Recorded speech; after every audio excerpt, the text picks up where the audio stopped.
Selamat siang dan salam sejahtera bagi kita semua. Yang terhormat Ibu Puji Astuti Askepners, selaku Kepala Sub Bagian Tata Usaha sekaligus mentor. Yang berbahagia teman-teman semua yang dapat hadir pada acara siang hari ini. Puji syukur, marilah kita panjatkan kepada Tuhan Yang Maha Esa atas segala rahmat dan karunia-Nya, sehingga kita dapat berkumpul dalam kegiatan presentasi orientasi pengenalan nilai dan etika pada instansi pemerintah bagi P3K Dinas Kesehatan Pemerintah Kota Surakarta tahun 2025. Perkenalkan, saya Irfan Puji Kurniawan yang akan memandu acara pada siang pada hari ini. Hadirin yang berbahagia, berikut adalah susunan acara yang akan kita ikuti bersama pada hari ini. Acara pertama adalah pembukaan, acara kedua sambutan Kepala Sub Bagian Tata Usaha sekaligus mentor, acara ketiga pemaparan materi, acara keempat tanggapan dan ulasan dari mentor, acara kelima penutup. Kita menginjak acara yang pertama, pembukaan.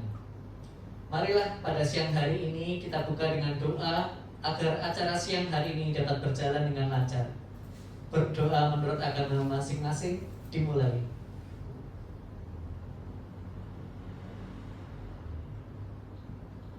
Berdoa cukup. Selanjutnya acara kedua, sambutan Kepala Sub Bagian Tata Usaha sekaligus mentor.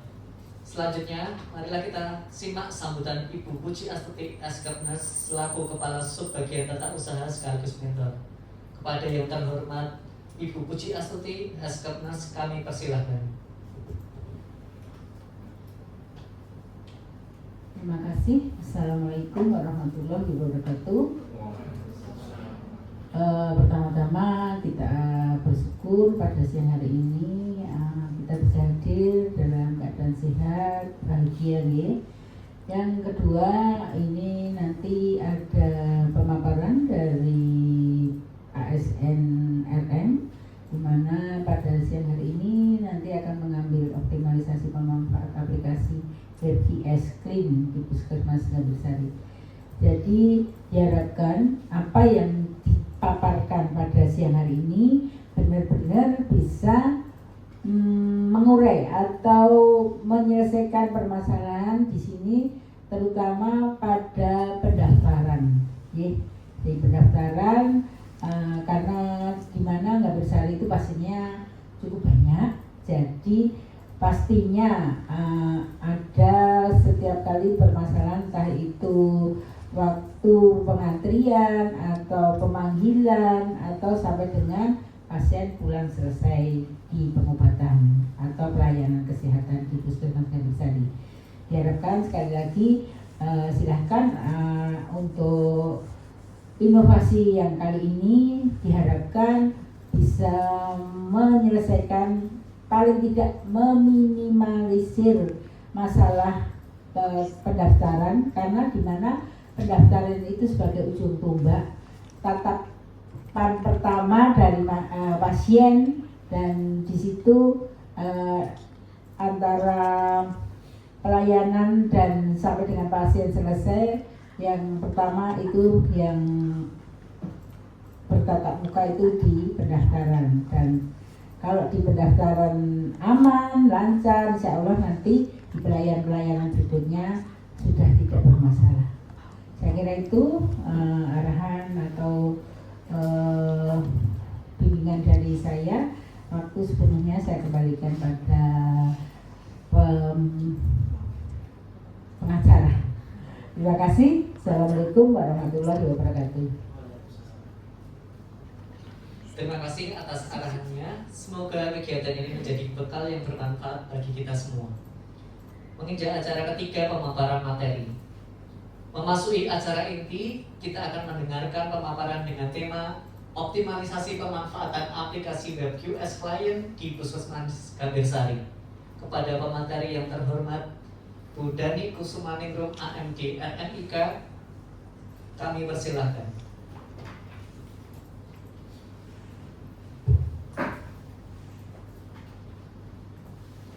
Assalamualaikum warahmatullahi wabarakatuh. Pertama-tama saya ucapkan terima kasih kepada Ibu Puji Astuti SKM NS selaku mentor serta sebagai Kepala Subbagian Tata Usaha Puskesmas Gambir yang bisa datang pada pemaparan orientasi pengenalan nilai etika pada instansi pemerintahan bagi P3K Dinas Kesehatan Pemerintahan Kota Surakarta beserta teman-teman yang juga hadir menyaksikan pemaparan pada siang hari ini. Sebelumnya perkenalkan dulu kurikulum vitae saya.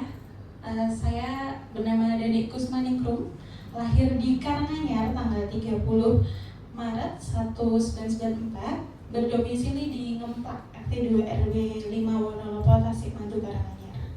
Untuk pendidikan terakhir saya di 3 Rekam Medis Informasi Kesehatan di Stikes Mitra Husada Karanganyar, dan sekarang menjadi P3K Dinas Kesehatan Kota Surakarta dengan unit kerja Puskesmas Gambir.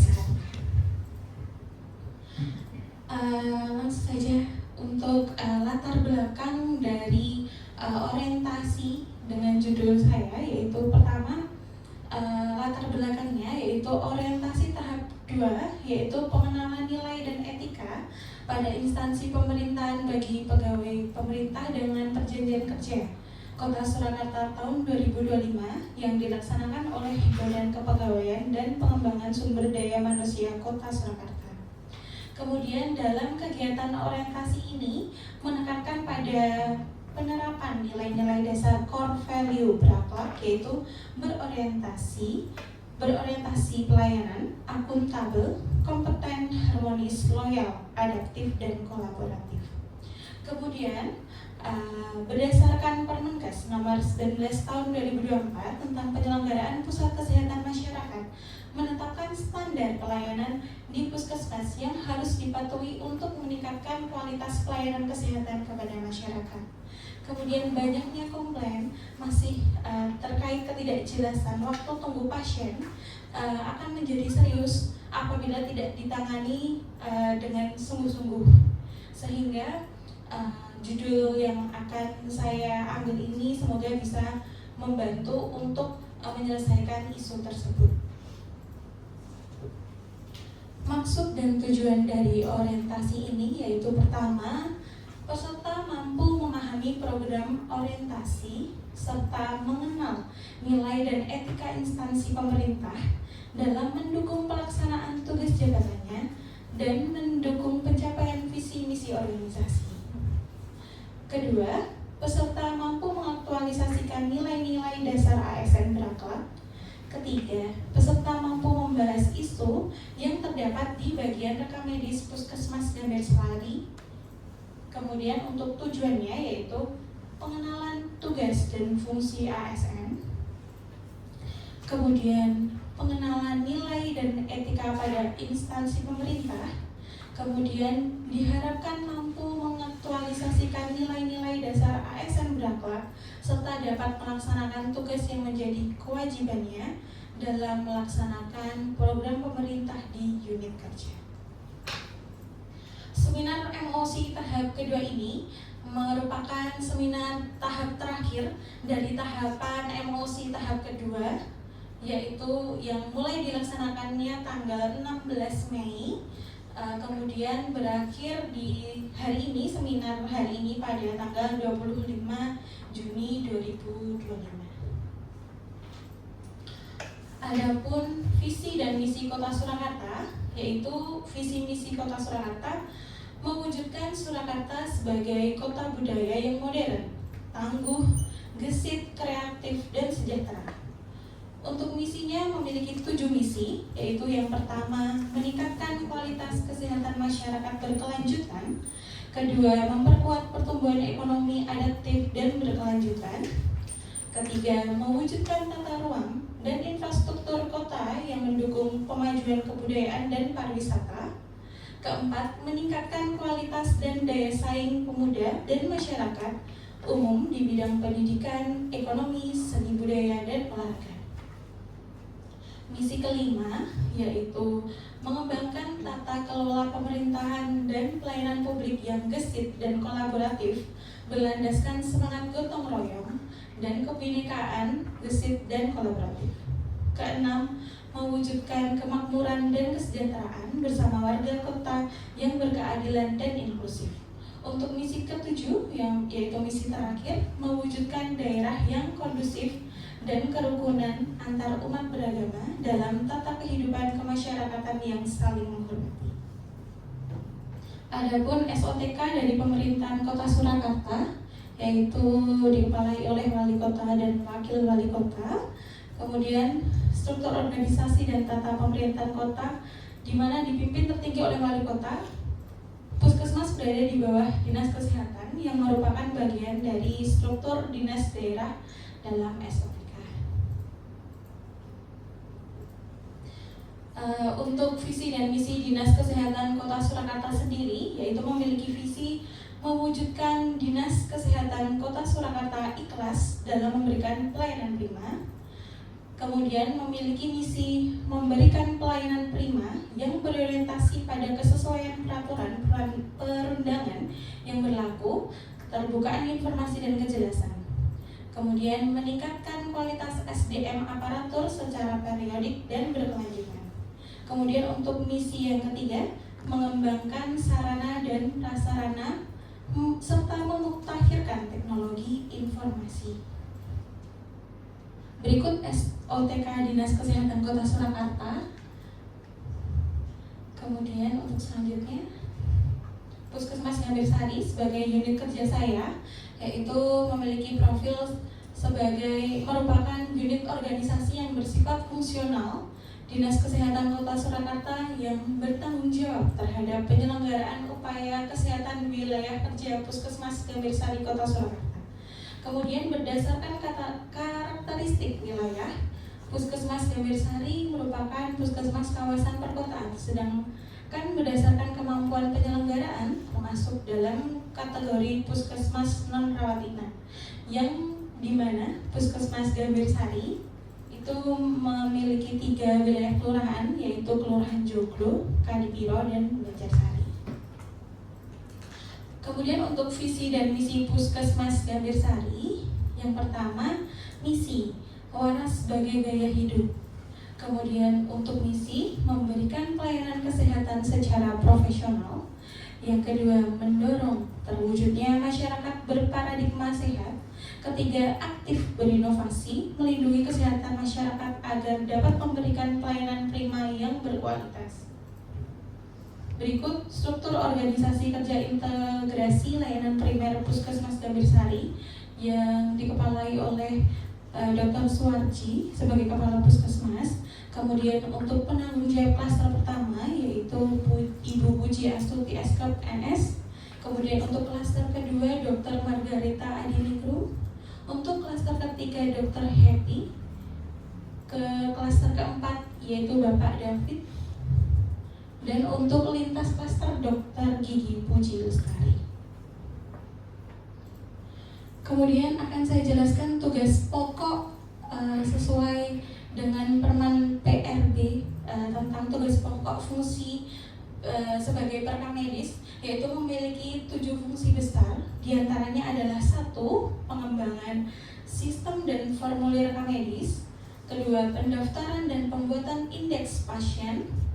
Ketiga, assembling dan pemeriksaan kelengkapan dokumen. Keempat, pengolahan data elektronik atau CASMIC. Kelima, penyimpanan dan retensi arsip rekam medis. Keenam, pelaporan morbiditas, mortalitas, dan cakupan layanan. Ketujuh, evaluasi mutu dan validasi keabsahan dokumen.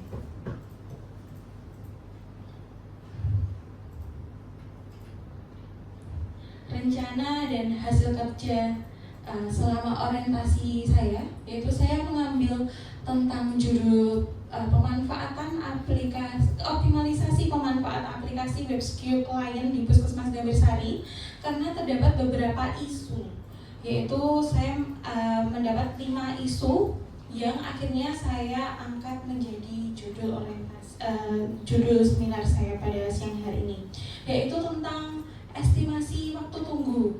karena banyaknya ketidakjelasan waktu pemanggilan pasien dan pasien tidak mengetahui estimasi waktu kapan akan dipanggil ke ruang pemeriksaan dokter, di mana untuk estimasi waktu tunggu itu sebenarnya bisa dilihat di layar dengan menggunakan web queue klien itu.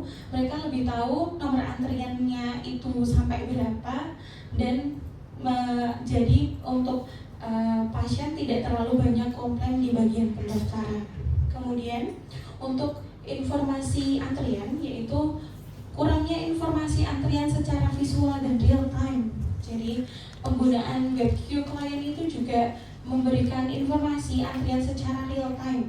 Jadi untuk pasien lebih paham dan lebih tahu dan memperkirakan mungkin 5 menit atau 10 menit lagi saya akan dipanggil apabila tersedia menggunakan web queue klien tersebut. Kedua, suara yang tumpang tindih. Kebingungan akibat suara pemanggilan yang tumpang tindih. Jadi antara klaster satu dan klaster yang lain itu seringkali bersautan. Kemudian dari pasiennya itu banyak yang komplain, atau waktu pendaftaran, melakukan pendaftaran itu banyak diam atau komplain karena terlalu bising suaranya. Kemudian kurangnya petugas. Mungkin karena minimnya petugas, jadi ada beberapa pasien yang tidak dilayani dengan baik. Misalnya dalam saat bertanya di bagian informasi, karena di Puskesmas Gambirsari tidak ada bagian informasi, jadi semuanya bertanya di pendaftaran. Sedangkan untuk di pendaftaran sendiri sudah repot untuk melayani pasien. Mungkin itu juga salah satu menjadi ketidaknyamanan dan bisa mengakibatkan komplain juga terhadap pasien. Kemudian pemanfaatan aplikasi web klien yang kurang maksimal. Sebenarnya tersedia aplikasi web klien, tapi mungkin untuk petugas itu juga belum dimulai atau belum digunakan dengan optimal. Ini beberapa contoh keluhan di Google Review tentang pelayanan yang menunggu terlalu lama, seperti pelayanan lama karena mereka tidak tahu kapan saya dipanggil, kadang ditinggal pergi juga, datang lagi ternyata belum dipanggil juga, seperti itu. Jadi ada beberapa contoh yang mengeluhkan tentang pelayanan yang lama. Selanjutnya, kemudian dari isu-isu 5 isu tadi, isu yang diangkat yaitu setelah dianalisis terdapat pemanggilan pasien yang ditemukan ketidakjelasan informasi terhadap waktu tunggu serta tumpang tindihnya suara juga faktor utama. Jadi pasien melakukan komplain baik itu di Ulas maupun di Google Review. Yang sering sekali sekarang pasien yang sudah melek teknologi ya. Jadi pasien sering komplain ke Google Review dan membuat untuk rating kita di Google Review itu jadi menurun terus. Kemudian akhirnya gagasan yang diangkat dari isu-isu yang saya sampaikan tadi, yaitu tentang optimalisasi pemanfaatan aplikasi web QS klien di Puskesmas Gambirsari. Kemudian untuk tahapan kegiatan dan outputnya, yaitu langkah awal saya mengamati bagaimana alur pelayanan berjalan di lapangan, seperti ketika pasien mengambil nomor antrian, kemudian dari pasien dipanggil di poli sampai terakhir pasiennya mengambil obat di farmasi. Kemudian merencanakan aktualisasi, yaitu mengevaluasi alur dan sistem yang ada. Kemudian untuk membuat aktualisasi, yaitu membuat alur proses pelayanan pasien dengan menggunakan aplikasi web queue klien dari pendaftaran hingga pemeriksaan serta membuat edukasi video kepada pasien. Jadi tidak hanya dibenarkan untuk alurnya dan sistemnya digunakan, tapi setelah kita benarkan di bagian pelayanan, kita juga mengedukasi pasien biar lebih tahu dan lebih memperhatikan di layar web queue klien, seperti itu. Kemudian untuk melaksanakan aktualisasi, yaitu sosialisasi petugas terkait SOP dan penggunaan sistem, yaitu memberikan sosialisasi ataupun SOP, dan SOP itu nanti diedarkan ke setiap klaster, kemudian dilakukan evaluasi juga. untuk evaluasi aktualisasinya yaitu memonitoring pemanfaatan aplikasi WebSQ Client dan pemutaran video edukasi pasien yang mungkin nanti bisa diputar di TV Wall, karena di TV Wall itu menurut saya juga tempat yang strategis untuk mengedukasi pasien. Berikut alur pelayanan pasien di Puskesmas Gambirsari apabila menggunakan WebQS Client. Saya tampilkan. Alur pelayanan pasien di Puskesmas Gambirsari. Selamat datang di Puskesmas Gambirsari. Silakan ambil nomor antrian di mesin layanan mandiri. Tunggu hingga nomor antrian Anda dipanggil di ruang pendaftaran. Setelah dipanggil, silakan menuju loket untuk proses pendaftaran.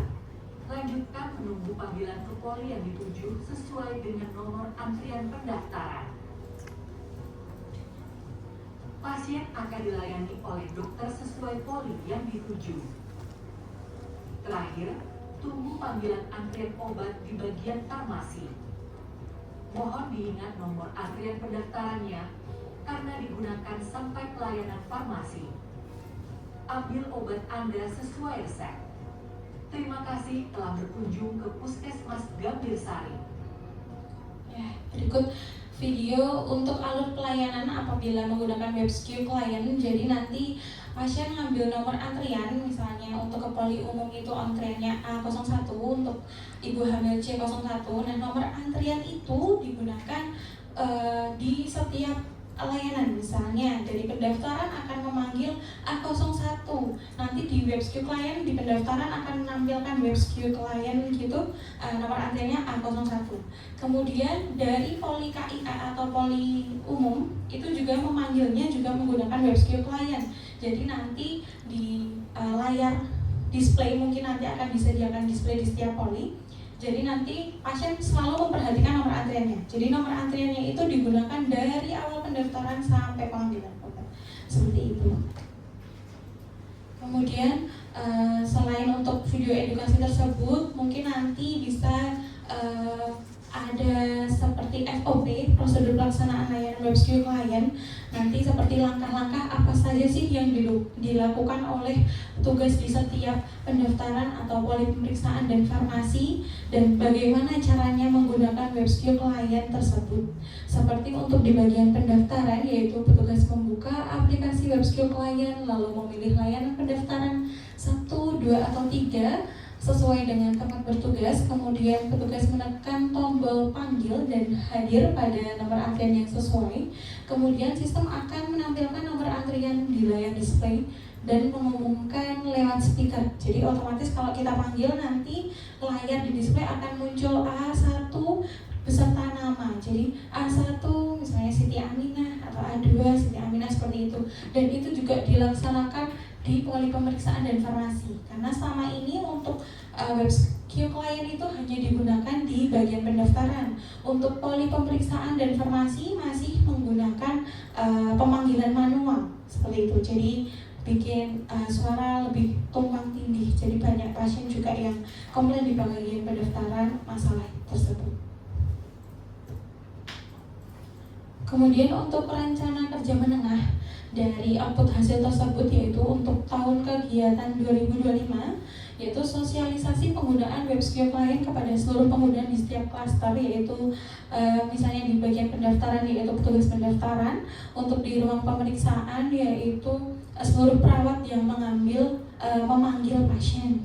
Kemudian melakukan edukasi ke pasien mengenai alur pelayanan, baik edukasi secara langsung maupun menggunakan video yang diputar di TV Wall. Jadi mungkin nanti edukasinya tidak hanya video yang saya tampilkan tadi, tapi bisa dengan edukasi secara langsung oleh petugas screening. Misalnya petugas screening waktu pasien mengambil nomor antrian itu dijelaskan nomor antriannya harus dibawa 1 untuk digunakan sampai farmasi. Kemudian untuk output kegiatan, mungkin untuk SOP-nya biar lebih terlihat gitu bisa diletakkan di atau ditempelkan di meja di tempat pemanggilan pasien. Kemudian untuk video selalu ditayangkan di TV Wall setiap pagi atau saat proses pelayanan. Kemudian untuk tahun 2026 yaitu monitoring penggunaan aplikasi web studio klien di seluruh klaster. Jadi diharapkan tahun 2026 100% petugas di seluruh klaster sudah menggunakan aplikasi web studio klien saat memanggil pasien. Kemudian pengadaan perangkat teknologi yaitu adanya TV display di setiap klaster yang atau di ruang pemeriksaan. Kemudian di tahun 2027 evaluasi berkala kepada petugas yaitu tidak adanya kendala dalam pemanfaatan aplikasi web klien dan survei kepuasan kepada pasien. Jadi mungkin nanti berharapnya digunakan web klien ini menurunkan tingkat ketidakpuasan pasien dalam waktu tunggu pasien. Berikut untuk kesimpulan pada seminar hari ini yaitu kegiatan orientasi tahap 2 yang dilaksanakan oleh pemerintahan Kota Surakarta bagi P3K menjadi momentum penting untuk membekali ASN dengan nilai-nilai dasar berakhlak yang menjadi landasan dalam bekerja, termasuk dalam meningkatkan kualitas pelayanan publik. Nilai-nilai seperti berorientasi pelayanan akuntabel, adaptif, dan kolaboratif perlu diterapkan untuk memperbaiki proses pelayanan kesehatan. Kemudian untuk kedua, penerapan aplikasi web studio klien sebagai sistem pemanggilan pasien di Puskesmas Gambir diharapkan menunjukkan kemajuan yang signifikan dalam mendukung pelayanan yang efektif, efisien, dan transparan. Selanjutnya, untuk sarannya yaitu optimalisasi penggunaan aplikasi web studio klien itu harus digunakan dan diharapkan agar menurunkan presentasi, ulas atau di Google Review tentang lamanya waktu tunggu pelayanan. Kemudian meningkatkan komunikasi dan keterpaduan antara petugas pendaftaran, poli, dan farmasi agar pelayanan berjalan lebih efisien. Untuk yang ketiga yaitu peningkatan edukasi kepada pasien dengan memberikan informasi yang jelas dan mudah dipahami oleh pasien terkait alur pelayanan dan waktu tunggu baik melalui display TV maupun sosialisasi secara langsung. Untuk yang keempat, melakukan evaluasi rutin terhadap kinerja petugas dari tingkat kepuasan pasien untuk mengetahui efektivitas perbaikan yang telah dilakukan. Cukup sekian mungkin untuk seminar pemaparan saya pada siang hari ini. Mungkin ada masukan dari Ibu Pujastuti selaku mentor. Saya persilakan Ibu.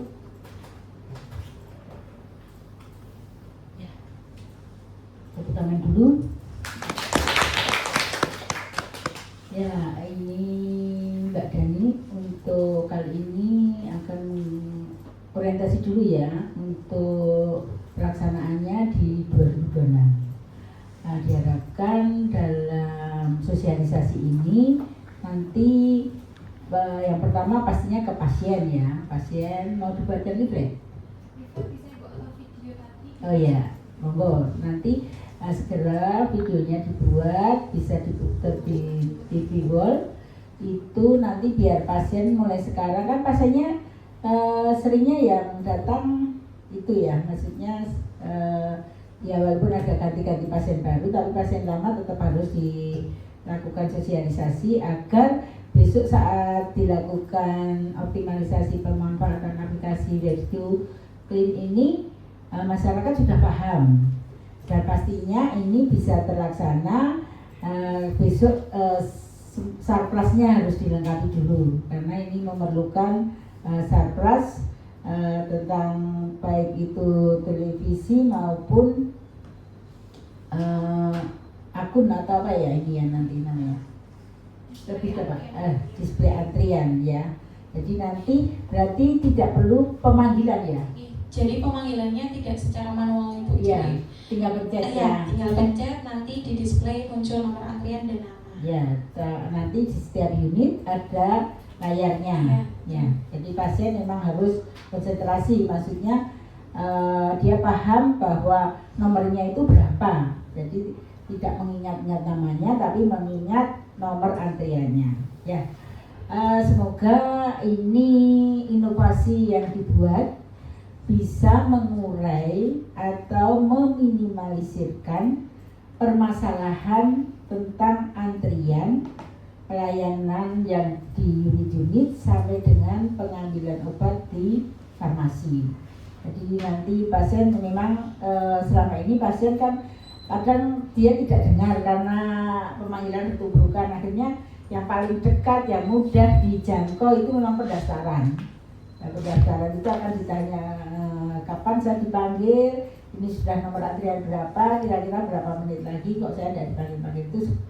Itu wajar karena satu tidak ada kejelasan tadi ya untuk nomor antrian atau waktu real time-nya itu harusnya kapan, misalnya 10 menit lagi atau 15 menit lagi, nanti pasiennya bisa mengira-ngira.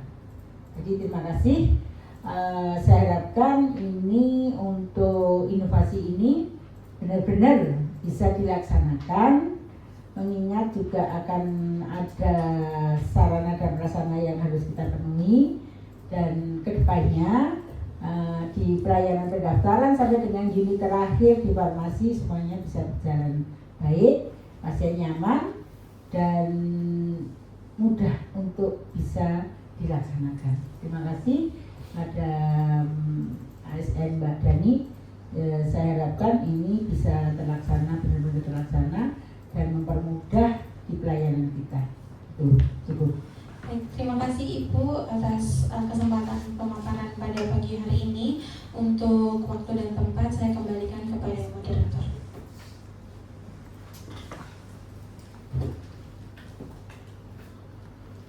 Setelah kita mendengar pemaparan materi dan tanggapan dari mentor, kita lanjut untuk acara selanjutnya. Acara yang terakhir adalah penutup. Sebelum acara kami tutup, semoga apa yang telah disampaikan pada hari baik ini dari pemateri, tanggapan dan ulasan dari mentor dapat bermanfaat khususnya bagi pemateri dan secara umum bagi kita semua. Apabila dalam memandu acara siang hari ini ada kekurangan, saya mohon maaf. Akhir kata saya ucapkan terima kasih dan selamat siang semuanya. Terima kasih.